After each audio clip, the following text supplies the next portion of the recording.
Anne of Green Gables by Lucy Maud Montgomery. Chapter 14. Anne's Confession. On the Monday evening before the picnic, Marilla came down from her room with a troubled face. "Anne," she said to that small personage who was shelling peas by the spotless table and singing Nelly of the Hazeldell with a vigor and expression that did credit to Diana's teaching, "did you see anything of my amethyst brooch? I thought I stuck it in my pincushion when I came home from church yesterday evening, but I can't find it anywhere." I I saw it this afternoon when you were away at the Aid Society," said Anne, a little slowly. "I was passing your door when I saw it on the cushion, so I went in to look at it." "Did you touch it?" said Marilla sternly. "Yes," admitted Anne. "I took it up and pinned it on my breast just to see how it would look." "You had no business to do anything of the sort. It's very wrong in a little girl to meddle. You shouldn't have gone into my room in the first place, and you shouldn't have touched a brooch that didn't belong to you in the second. Where did you put it?" "Oh, I put it back on the bureau. I hadn't it on a minute. Truly, I didn't mean to meddle, Marilla. I didn't think about its being wrong to go in and try on the brooch, but I see now that it was, and I'll never do it again. That's one good thing about me. I never do the same naughty thing twice." "You didn't put it back," said Marilla. "That brooch isn't anywhere on the bureau. You've taken it out or something, Anne." "I did put it back," said Anne quickly. Pertly, Marilla thought. "I don't just remember whether I stuck it on the pincushion or laid it in the china tray, but I'm perfectly certain I put it back." "I'll go and have another look," said Marilla, determining to be just. "If you put that brooch back, it's there still. If it isn't, I'll know you didn't, that's all." Marilla went to her room and made a thorough search, not only over the bureau, but in every other place she thought the brooch might possibly be. It was not to be found, and she returned to the kitchen. "Anne, the brooch is gone. By your own admission, you were the last person to handle it. Now, what have you done with it? Tell me the truth at once. Did you take it out and lose it?" "No, I didn't," said Anne solemnly, meeting Marilla's angry gaze squarely. "I never took the brooch out of your room, and that is the truth, if I was to be led to the block for it, although I'm not very certain what a block is. So there, Marilla." Anne's "so there" was only intended to emphasize her assertion, but Marilla took it as a display of defiance. "I believe you are telling me a falsehood, Anne," she said sharply. "I know you are. There now, don't say anything more unless you're prepared to tell the whole truth. Go up to your room and stay there until you are ready to confess." "Will I take the peas with me?" said Anne meekly. "No, I'll finish shelling them myself. Do as I bid you." When Anne had gone, Marilla went about her evening tasks in a very disturbed state of mind. She was worried about her valuable brooch. What if Anne had lost it? And how wicked of the child to deny having taken it, when anybody could see she must have. With such an innocent face, too. "I don't know what I wouldn't sooner have had happen," thought Marilla, as she nervously shelled the peas. "Of course, I don't suppose she meant to steal it or anything like that. She's just taken it to play with or help along that imagination of hers. She must have taken it, that's clear, for there hasn't been a soul in that room since she was in it, by her own story, until I went up tonight. And the brooch is gone, there's nothing surer. I suppose she has lost it and is afraid to own up for fear she'll be punished. It's a dreadful thing to think she tells falsehoods. It's a far worse thing than her fit of temper. It's a fearful responsibility to have a child in your house you can't trust. Slyness and untruthfulness, that's what she has displayed. I declare, I feel worse about that than about the brooch. If she'd only have told the truth about it, I wouldn't mind so much." Marilla went to her room at intervals all through the evening and searched for the brooch without finding it. A bedtime visit to the east gable produced no result. Anne persisted in denying that she knew anything about the brooch, but Marilla was only the more firmly convinced that she did. She told Matthew the story the next morning. Matthew was confounded and puzzled. He could not so quickly lose faith in Anne, but he had to admit that circumstances were against her. You sure it hasn't fell down behind the bureau? Was the only suggestion he could offer. I've moved the bureau, and I've taken out the drawers, and I've looked in every crack and cranny, was Marilla's positive answer. The brooch is gone, and that child has taken it and lied about it. That's the plain, ugly truth, Matthew Cuthbert, and we might as well look at it in the face. Well, now, what are you going to do about it? Matthew asked forlornly, feeling secretly thankful that Marilla and not he had to deal with the situation. He felt no desire to put his oar in this time. She'll stay in her room until she confesses, said Marilla grimly, remembering the success of this method in the former case. Then we'll see. Perhaps we'll be able to find the brooch if she'll only tell where she took it. But in any case, she'll have to be severely punished, Matthew. Well, now, you'll have to punish her, said Matthew, reaching for his hat. I've nothing to do with it, remember. You warned me off yourself. Marilla felt deserted by everyone. She could not even go to Mrs. Lynde for advice. She went up to the east gable with a very serious face and left it with a face more serious still. Anne steadfastly refused to confess. She persisted in asserting that she had not taken the brooch. The child had evidently been crying, and Marilla felt a pang of pity, which she sternly repressed. By night she was, as she expressed it, beat out. You'll stay in this room until you confess, Anne. You can make up your mind to do that, she said firmly. But the picnic is tomorrow, Marilla, cried Anne. You won't keep me from going to that, will you? You'll just let me out for the afternoon, won't you? Then I'll stay here as long as you want, like afterwards, cheerfully. But I must go to the picnic. You'll not go to picnics nor anywhere else until you've confessed, Anne. Oh, Marilla, gasped Anne. But Marilla had gone out and shut the door. Wednesday morning dawned as bright and fair as if expressly made to order for the picnic. Birds sang around Green Gables. The Madonna lilies in the garden set out whiffs of perfume that entered in on viewless winds at every door and window, and wandered through the halls and rooms like spirits of benediction. The birches in the hollow waved joyful hands as if watching for Anne's usual morning greeting from the east gable. But Anne was not at her window.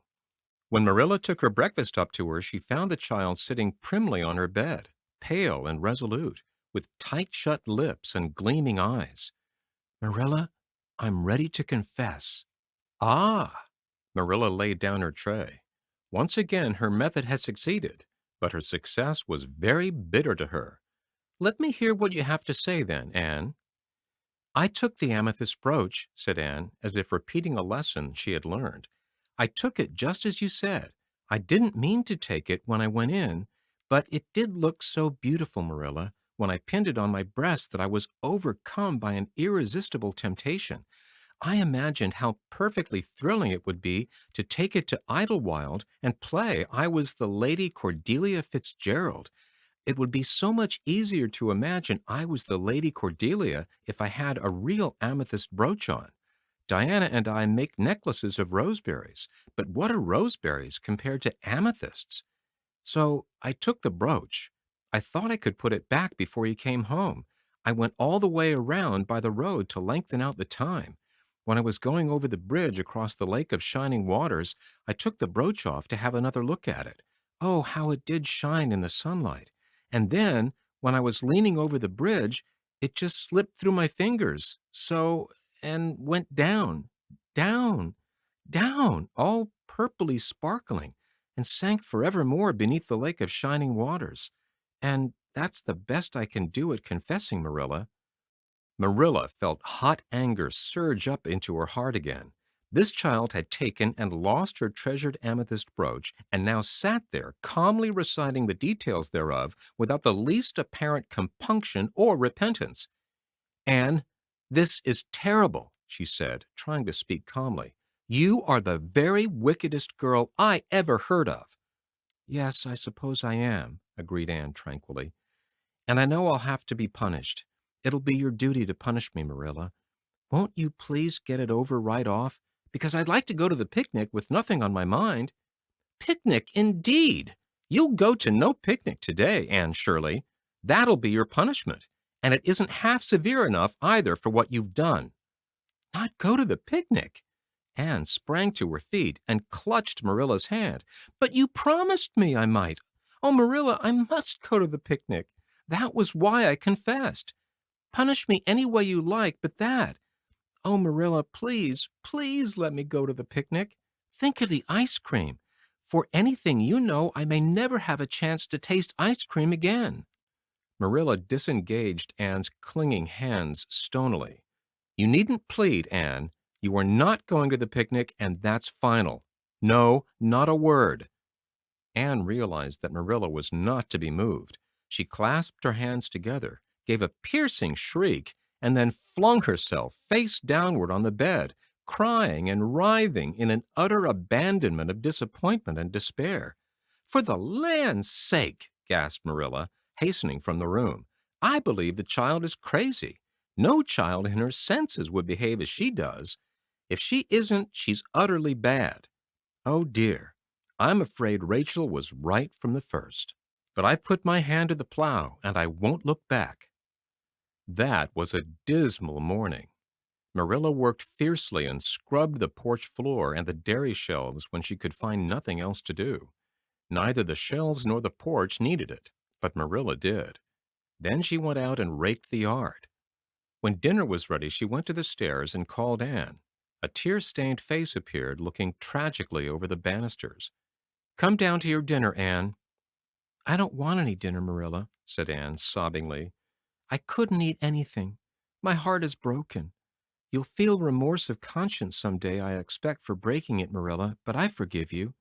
Remember when the time comes that I forgive you. But please don't ask me to eat anything, especially boiled pork and greens. Boiled pork and greens are so unromantic when one is in affliction. Exasperated, Marilla returned to the kitchen and poured out her tale of woe to Matthew, who, between his sense of justice and his unlawful sympathy with Anne, was a miserable man. Well, now, she shouldn't have taken the brooch, Marilla, or told stories about it, he admitted, mournfully surveying his plateful of unromantic pork and greens, as if he, like Anne, thought it a food unsuited to crises of feeling. But she's such a little thing, such an interesting little thing. Don't you think it's pretty rough not to let her go to the picnic when she's so set on it? Matthew Cuthbert, I am amazed at you.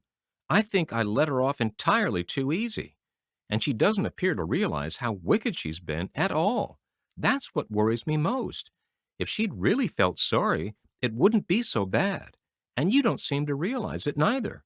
You're making excuses for her all the time to yourself. I can see that. Well, now, she's such a little thing, feebly reiterated Matthew. And there should be allowances made, Marilla. You know she's never had any bringing up. Well, she's having it now, retorted Marilla.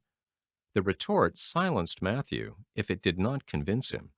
That dinner was a very dismal meal. The only cheerful thing about it was Jerry Buote, the hired boy, and Marilla resented his cheerfulness as a personal insult. When her dishes were washed and her bread sponge set and her hens fed, Marilla remembered that she had noticed a small rent in her best black lace shawl when she had taken it off on Monday afternoon on returning from the Ladies' Aid. She would go and mend it. The shawl was in a box in her trunk. As Marilla lifted it out, the sunlight falling through the vines that clustered thickly about the window struck upon something caught in the shawl, something that glittered and sparkled in facets of violet light. Marilla snatched at it with a gasp. It was the amethyst brooch, hanging to a thread of the lace by its catch. Dear life and heart, said Marilla blankly. What does this mean? Here's my brooch safe and sound that I thought was at the bottom of Barry's pond. Whatever did that girl mean by saying she took it and lost it? I declare I believe Green Gables is bewitched. I remember now that when I took off my shawl Monday afternoon and laid it on the bureau for a minute, I suppose the brooch got caught in it somehow. Well, Marilla betook herself to the east gable, brooch in hand. Anne had cried herself out and was sitting dejectedly by the window. Anne Shirley, said Marilla solemnly, I've just found my brooch hanging to my black lace shawl. Now I want to know what that rigmarole you told me this morning meant. Why, you said you'd keep me here until I confessed, returned Anne wearily. And so I decided to confess, because I was bound to get to the picnic. I thought out a confession last night after I went to bed and made it as interesting as I could. And I said it over and over so that I wouldn't forget it. But you wouldn't let me go to the picnic after all. So all my trouble was wasted. Marilla had to laugh in spite of herself, but her conscience pricked her. And you do beat all. But I was wrong. I see that now. I shouldn't have doubted your word when I'd never known you to tell a story. Of course, it wasn't right for you to confess to a thing you hadn't done. It was very wrong to do so. But I drove you to it. So if you'll forgive me, Anne, I'll forgive you and we'll start square again. And now, get yourself ready for that picnic. Anne flew up like a rocket. Oh, Marilla, isn't it too late? No, it's only 2 o'clock. They won't be more than well gathered yet, and it'll be an hour before they have tea. Wash your face and comb your hair and put on your gingham. I'll fill a basket for you. There's plenty of stuff baked in the house. And I'll get Jerry to hitch up the sorrel and drive you down to the picnic ground. Oh, Marilla, exclaimed Anne, flying to the washstand. 5 minutes ago, I was so miserable I was wishing I'd never been born, and now I wouldn't change places with an angel. That night, a thoroughly happy, completely tired out Anne returned to Green Gables in a state of beatification impossible to describe.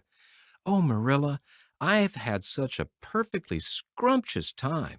Scrumptious is a new word I learned today. I heard Mary Alice Bell use it.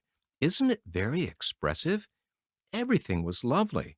We had a splendid tea, and then Mr. Harmon Andrews took us all for a row on the Lake of Shining Waters, 6 of us at a time, and Jane Andrews nearly fell overboard. She was leaning out to pick water lilies, and if Mr. Andrews hadn't caught her by her sash just in the nick of time, she'd fallen in and probably been drowned. I wish it had been me.